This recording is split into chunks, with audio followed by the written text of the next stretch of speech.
Welcome to another episode of Save the Date. That's more of my excited voice. I'm one of your hosts, Heath. What's good, everybody? I'm your other host, Jamie, and today Today, we're talking about talking about, how kindness is attractive, how it can reshape your dating life, and makes you a magnet for connection. and that it does. That it Well, does. let me. This is funny because when I shared what the topic was going to be with somebody, they were like, "I don't know, bro. I feel like kindness makes you a magnet for manipulation." Mm, Which is real talk, but I was like, but we're highlighting how it makes you a magnet for connection. yes, but anything can make you manipulated. You could be the dude with the Mercedes Benz and the bug-eyed Benz rolling down For 2nd sure. Avenue on Yes. a hot summer day. You could And be the you can shrewd manipulate it too. businessman. Yes. Yeah. You can be a multi-million-dollar athlete and get taken to the cleaners Mm-hmm. Mm-hmm. for not wrapping it up. So Yeah, and you thought you was just exactly. being kind, flying them out. So Mm-hmm. yeah, No kindness matter can who make you you. are, you can catch up. All right, like Redman said. So let's keep it 100. So yes, to Yeah. my homegirl, I shared that with. Yes, kindness can make you a magnet for manipulation, but we're just highlighting how it can make you a magnet for connection. And I also think kindness in a context as well. Not niceness. Yeah. So let's start with defining kindness. And it's so funny because I've been thinking lately, if I ever do get a PhD, if I would want to study kindness, because I have been thinking about and meditating and chewing on in my own personal life. And just when I'm reflecting is, what is kindness? Because I seek to be kind, and there is a difference between, in my mind, between kindness and being nice. So kind to me is establishing and seeking an opportunity to be of service to others in a way that helps to elevate and move them up. It's seeking to establish a heart of service that actually is in the outcome is to elevate or lift another person up. Whereas niceness to me is just being affectionate. Now, affectionate not in a deep loving sense, but hey, how are you? Okay, you're just being nice. You know, there's this affability that you have to niceness, but below that there is no substance or desire to uplift or elevate someone. You're just giving a salutation for a salutation. Good morning, Bob. Good morning. Good morning, Bill. You're just a salutation for a salutation. Eye contact. Thanks for holding the door. Thanks for holding the door. And there's room for niceness because you're not going to then try to uplift the person who held the elevator for you when you came with 2 grocery bags on a Friday night just trying to get home and cook dinner. Again, there's room for niceness, but I think being nice is just having a cool, affable character where you're just making it easy for someone to interact with you.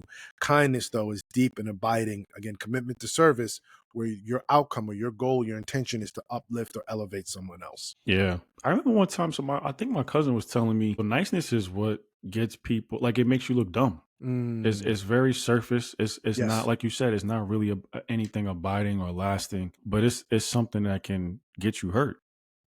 Just trying to be nice, Of because course. people can see past, you know what I mean, the veneer of niceness. Like it's Yeah. like you said, it's very surface. It's to be liked. Yeah. Absolutely. That is the goal of And niceness. kindness is more not necessarily about being loved, but it's about creating a loving environment. Yes. To Yes. your point about uplifting people and really the collective of you and that person moving y'all forward. That's what Mhm. kindness is about. Mhm. It's about creating an environment for both of you to be uplifted and Yeah. seen and heard and all of that. It's the Absolutely. kind of courteousness and consideration that, like, we talk about a lot of time, or people say a lot of times, is missing in dating. Yes. And I think the first principle of kindness for me, and you talked about this, Donna Hicks, who is a professor at Harvard, does a lot of work on dignity. And dignity deals with inherent worth versus respect, which is something that's earned. Like trust is earned. You earn respect with people at your job once you're able to perform your job at a certain level of excellence, and as well as maintain a certain camaraderie or certain social skills, be able to display certain social skills that keep the wheels of the job moving forward. Dignity, though, is inherent worth. Everyone has dignity. And I think the first principle of kindness is that you are willing to deal with people in a way that elevates and gives them dignity, preserves their dignity. Not gives them, but preserves their dignity. And that, to me, shows how kind you can be. People have an inherent worth as human beings. And when you're able to show up and say, this is what the scenario is in a dating scenario, you may be breaking up with somebody, but you can still be kind and maintain their dignity. You may be asking for someone's hand in marriage, and you can be still maintaining, preserving someone's dignity. That you can be setting a boundary with somebody and saying, no, that offends me. I don't like that. I'm not down for that. and still be preserving someone's dignity. And I think a lot of times we think kindness is to be overly obsequious and giving. And acquiescent. I was going to say, and acquiescing to the capricious whims of another individual, so that whatever they want to do, when they want to do it, however they want to do it, you just say, okay, yes, master. And that means you're being kind. No, that just means you're being a doormat. Mm-hmm. That means you're allowing yourself to be manipulated.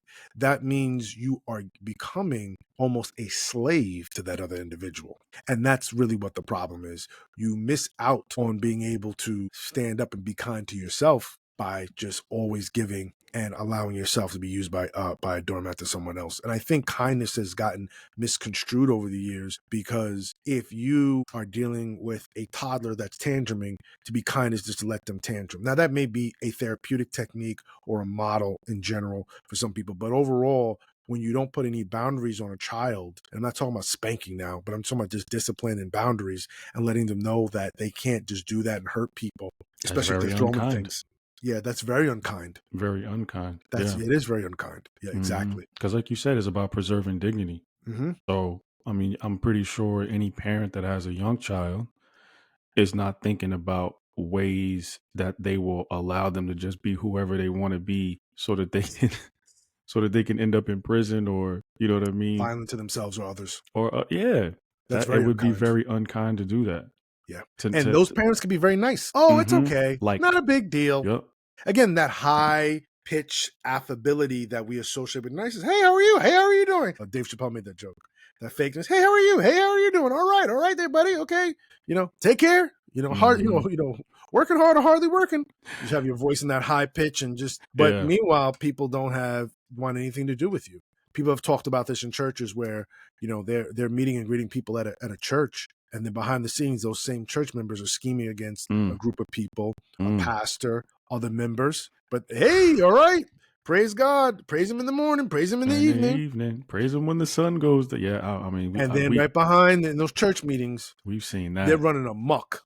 We've seen that. Oh yeah, in person, ad nauseum, and they're running amok. So kindness to me is, again, first thing, your principle is dignity. What would you say is a second principle for you of kindness? Well, I mean, I think people are naturally drawn to kindness. I mean, as we heard throughout all of the decades of our lives, is a lot easier to catch flies with honey than with vinegar. That honey, to me, is being kind.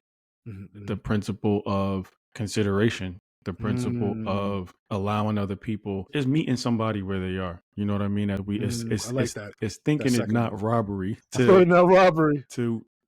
And not treating somebody according to their transgressions. You know what I mean? Like someone may, I mean, we've seen, this is just like a regular example of somebody stepping on your shoe in the train station or on the train or something like public transportation. And instead of just like hauling off and wilding out, someone stepping on your shoes, voila. Instead of doing that, voila. Instead of doing that, the kind thing to do is to be like, yo, this is just a material good. I can get it cleaned. There's no need for me to fly off the handle, because again, it's preserving dignity. Now, you may want to haul off and smack them because these are your new J's, and it's like, yo, I just paid, $225 for these, and da-da-da-da. You wasn't being considerate. You wasn't watching where you're going, and that may be true. But offenses do not negate kindness. I agree. It's hard to maintain it when you do feel offended or wronged. Yeah. But though being wronged does not negate the kindness. I agree. That's supposed to be shown. I agree. I love the whole point of, as principle, considering the other person. Kindness in the dating sense is, are we thinking about or are you thinking about as you're planning a date, what this person likes, what they've been missing out on, what they've been signaling that they need in their life? If they're a big salsa head and they dance salsa, you may not be a salsa head. Are you now saying, damn, I know my girl ain't been at salsa in like 3 months. Let me make this next date all about salsa. And then she can get her fill. And then I'm going to do a little something in the back end where she can go out with her homegirls and go salsa. And you're creating an opportunity to be kind, because this is what this person enjoys. This is part of what gives them life, gives them structure, gives them joy. And then you're structuring a date because you're considering what their needs are at that moment. And I think kindness is all about consideration, because that's related to service, related to our definition of kindness for the purpose of this episode and how we move. It's related to service. It's really thinking about how do I think about this person and put them first? And that's where you become a magnet for connection. Mm-hmm. Because most people, like in the book Like Switch, he talks about this, where you become and attract friends and people when you make them feel good about themselves, when you show them that they're seen and heard, and that what you're seeing and hearing is valuable to you and valuable to the world and should be valuable to even themselves. That is going to make you very sexy. That is going to attract people to you. If you're a man and we're talking to straight men, that's going to attract women to you. Women are going to want to connect with you. Are all the women that you're kind to going to do? No, come on, guys. Let's get out of these extremes. There's always exceptions to the rule. This is not going to be something that you're just going to apply and just like a Staples button, keep hitting it and hitting it and hitting it.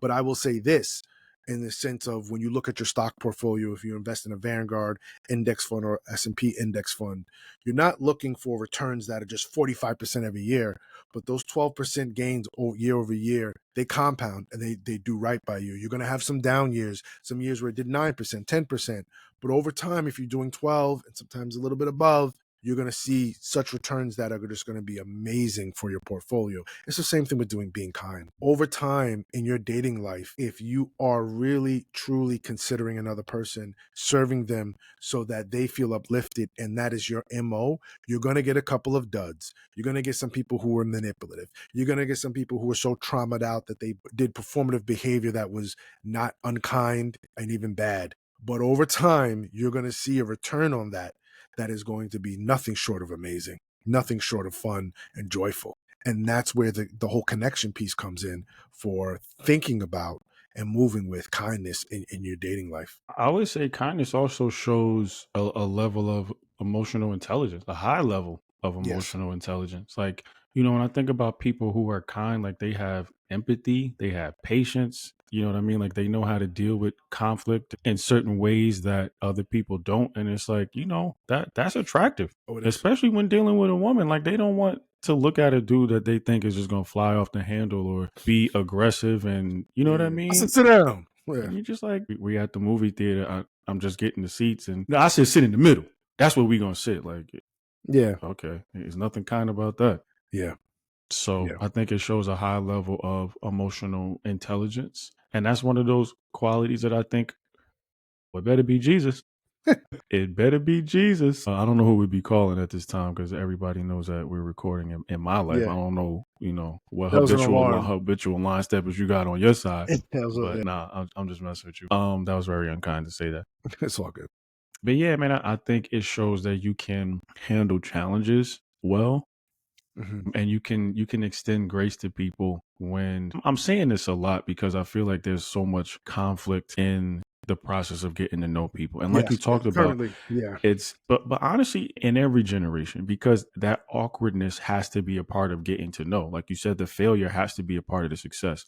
So even our grandparents and our grandparents had periods of their dating and courting process where it was awkward, or maybe they were at an impasse or a standstill on something that they thought that they should agree on. And it's like, Mm-hmm. but when you have kindness, when you think about that level of emotional maturity, people handle things differently, Mm-hmm. Mm-hmm. and you're more willing to go through something with somebody who you know can handle a challenge better than somebody who's just gonna go apeshit. Yeah. I think a third principle connected to that, dealing with conflict, and I'm glad you keep bringing conflict up in our episodes here because it's important conversation to have, is how do you resolve transgressions? People are going to transgress. People are going to make mistakes. People are going to break the rules, whatever the spoken or unspoken rules of the relationship or the dynamic are.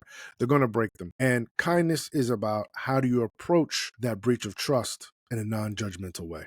We talked about this on a previous episode about judgments and how trained we are to make judgments of people and dismiss them and dismiss what they do. And it's hard to separate because we're so ingrained to do it for a lot of reasons. And I'm not going to get into all of them, but we are ingrained to do it. And I think kindness is how do you handle transgressions in a way that allows you, A, to maintain dignity, to continue to serve and consider them, but also set boundaries so you can be kind to yourself. You can uplift and serve yourself. And you have to think about this because dating, you will have transgressions. People are carrying a lot of baggage and they're trying to work it out, like you just said. And your ability to engage conflict where you are seeking to understand, seeking to come to a resolution that works for both of you, and seeking to find whatever that discussion is going to be, wherever that line is, for moving forward. And what I mean by moving forward is they say forgive and forget. I'm not saying you should forget, but at some point you have to let go. And Mm. that's that you guys have to come to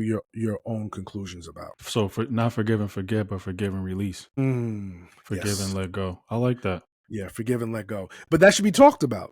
Yeah. And that's going to be a process. Yeah, yeah. If this is the second date that, you've shown up at late and you're a person who's very timely, I'm not saying, oh, just be kind and I'm being kind to the person. Yes, be kind. If your context is to be kind because you're used to just being so judgmental and you're experimenting, you're doing your own social experiment, then that's one thing. But if it doesn't work for you because, hey, this is just does not work for me, then how are you going to approach it where you're going to be considerate of this person's dignity, considerate of who they are, considerate of your own needs, and get to a resolution that actually works for you? Maybe you really like this person. They have other qualities that you find so exciting and so joyful, yet you're ready to go to 10 about something that injures you or bothers you, which is okay to feel that, but how do you communicate it in a way that's still going to let them still be around? Right. Because that's what you want. You want to set them up for success. That's what the Yes. kind thing would Yes. be to do. Like you said, is setting a boundary is kind because it's Yes. letting them know in your head, you know that they've offended you, but they might not know that. And so setting that boundary lets them know, okay, at least I know how to move with this person moving forward. And now, obviously, if they continue the behavior, they're letting you know they don't care about how you feel. Exactly. And But then at you have to make least you've another set decision. right. But at least you've set the boundary and you've given them the tools for success. Yeah, because all I know is, hey, I know I was late, but I apologized both times, and it was no big deal. One time I was parking the car, the other time I got caught in traffic. Mm-hmm. I should have left earlier, but I didn't. I thought I could make it, but I wasn't considering, the traffic in Midtown for us to go to this play. I apologize. Now, for him or her, that may be okay. For you, it may not be, because depending on where you are and you're getting to know you part of the relationship, you're trying to understand, are you full of trash? Are you on other dates? Are you cheating already? And people are coming with their own baggage. So you need to nip it in the bud, and you need to just address the person and say, hey, listen, I just noticed the last couple of dates. Here's why this bothers me. Can we talk about this? I really hope that, we can have a safe space, and I can create a safe space for you just to talk about it. And maybe someone's like, this really ain't no big deal to me, and I apologize, won't happen again.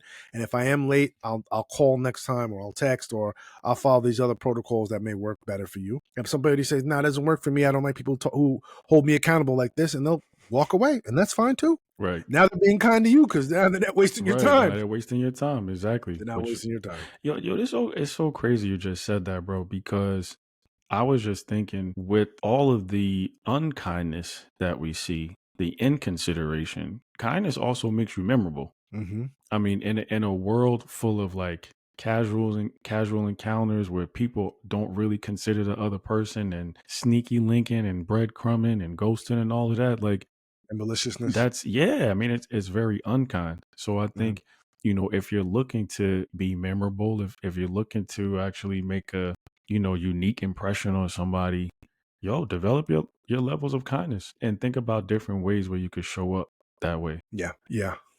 I really do want to emphasize, though, to go back to our point, you have to ultimately think about what your boundaries are. The way I give kindness may be different than the way you give kindness. And also, we've stressed this before on the podcast, you have to think about the context you're in with that other person. What works for them? You have to be a student of the dynamic you're a part of, or of the person that you're serving.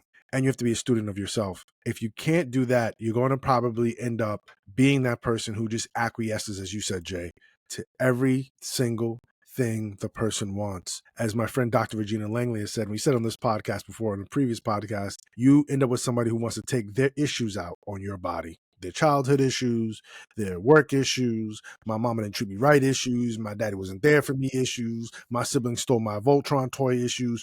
They're going to take it out on your body. Yeah. And now you are being unkind.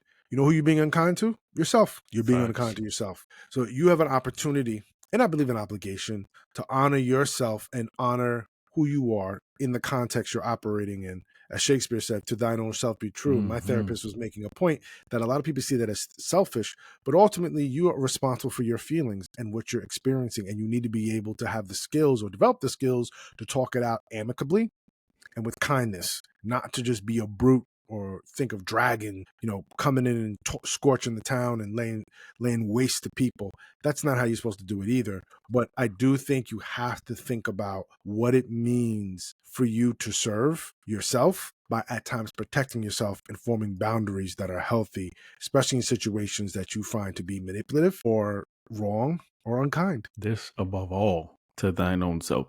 Like Yes. it's essential, it's crucial, it's critical for you to Yeah. be honest with yourself, to be true to yourself.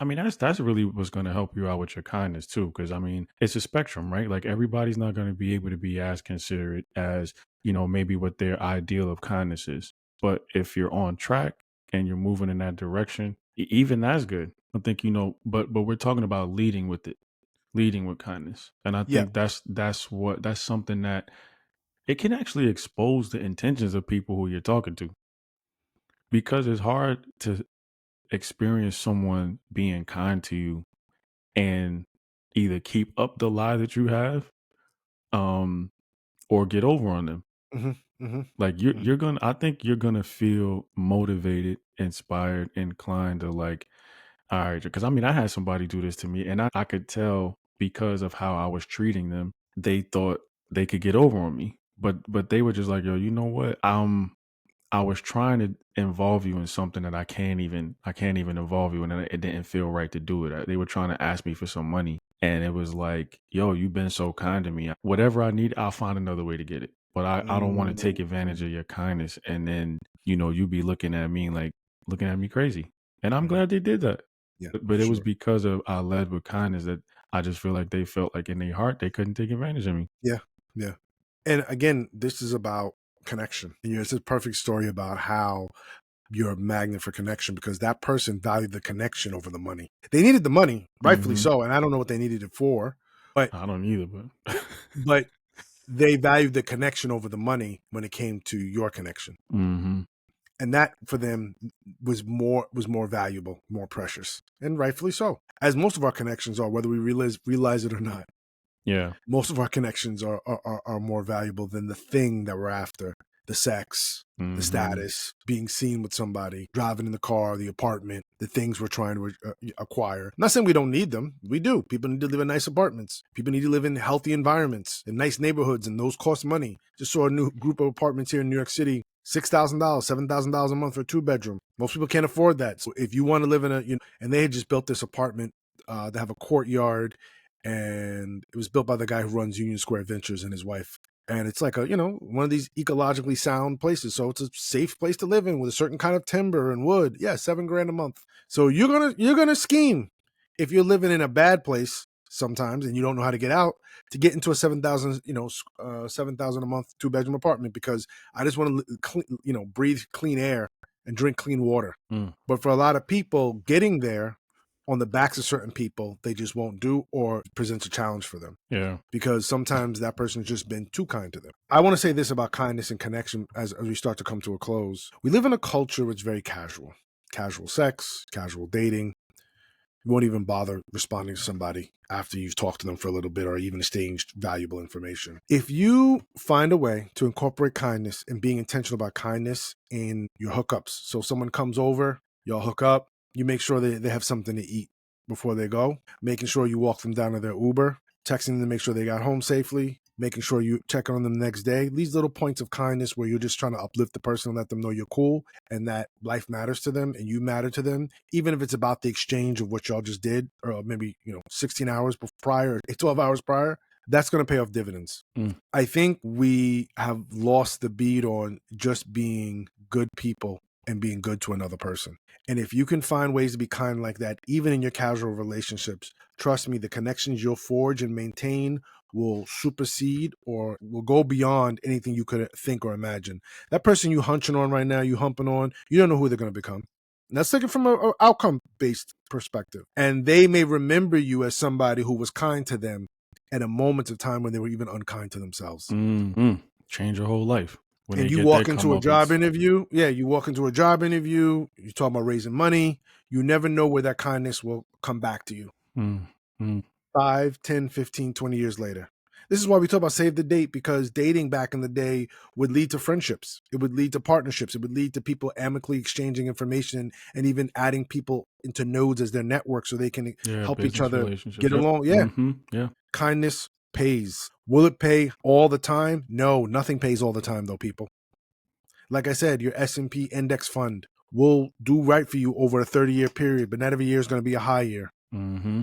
But over time, it all gets washed away and you become more enriched by the fact that you invested in it and maintained fidelity to whatever monthly investment you're putting into those index funds. Same thing with kindness.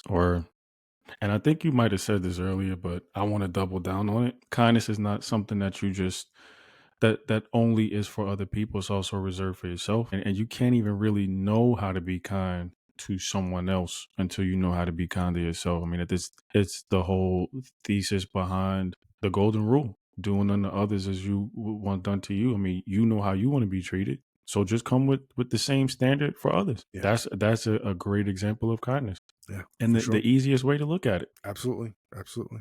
And on that note, I will post our socials in the liner notes. It's been great, guys. Until next time, this is Heath from Save the Date. This is Jamie, y'all. Peace. Yeah, take care.